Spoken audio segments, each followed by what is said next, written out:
Zdravo svima i dobrodošli kod mene u kuhinju. Danas ću vam pokazati kako da vam hleb ispadne veoma mekan i ukusan uz jedan mali trik. Verujem da ovaj recept nećete menjati kada ga budete isprobali. Za početak u jednu činiju sipite 300 ml mlake vode. U vodu dodajte 7 g suvog kvasca, odnosno jednu kesicu. U sve to dodajte jednu kašiku šećera, pa dobro promešajte. Za ovaj recept ću koristiti senčansko namensko bijelo brašno tip 500 i dodat ću 400 g. U brašno je potrebno da stavite jednu kašičicu soli pa da sve lepo promešate. Postepeno dodajte brašno u kvasac pa mešajte. Dodajte malo po malo. Ukoliko još uvijek niste, zapratite kanal klikom na dugme prati, a za obaveštenje uključite zvono. Potrebno je sada da se umesi testo. Prebacite testo na radnu površinu i po potrebi dodajte još malo brašna. Testo treba da bude srednje lepljivo. Umesite testo i po potrebi dodajte još brašna. Samo nemojte preterivati.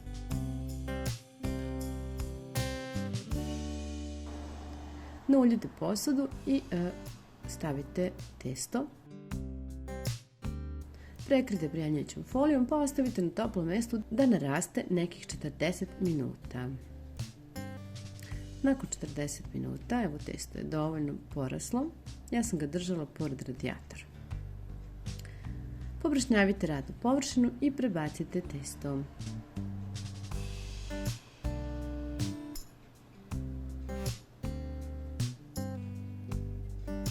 Kao što vidite, lepo je poraslo.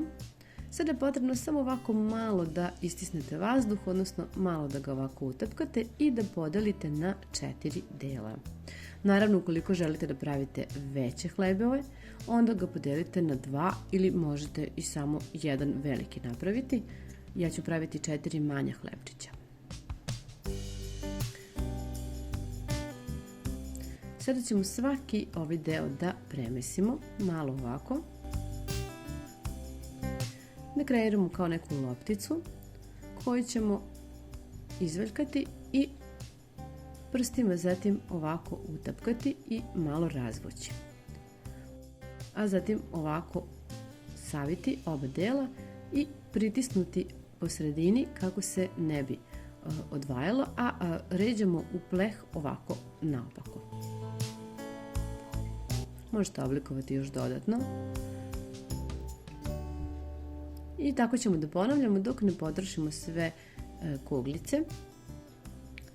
Ukoliko vam je lakše, možete i malom oklagijicom ovako da razvučete testo, ne morate prstima, jednu stranu i drugu, pa ovako zatvaramo.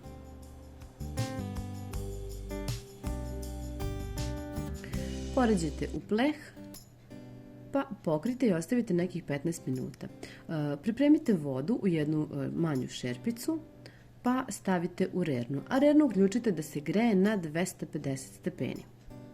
Isecite zatim ovako po sredini nožem, to jest zasecite, nemojte preduboko, i premažite svaki hlebčić vodom.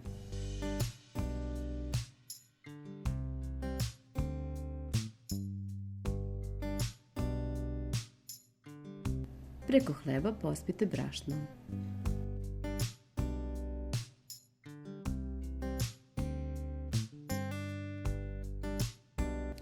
Ubacite u zagrejanu rernu i odmah smanjite temperaturu sa 250 na 200 stepeni.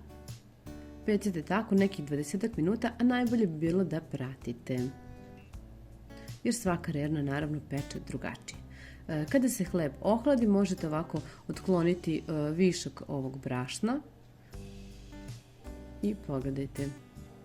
Hlebići su stvarno divni, meki, korica mi je jako hrskava, a unutrašnjost meka. Lepo su se ispekli, ja sam se baš oduševila kako su ispali i mogu vam reći da ću ih baš često pripremati. Pogledajte koliko je to meko, kao duša, a korica fina, hrskava.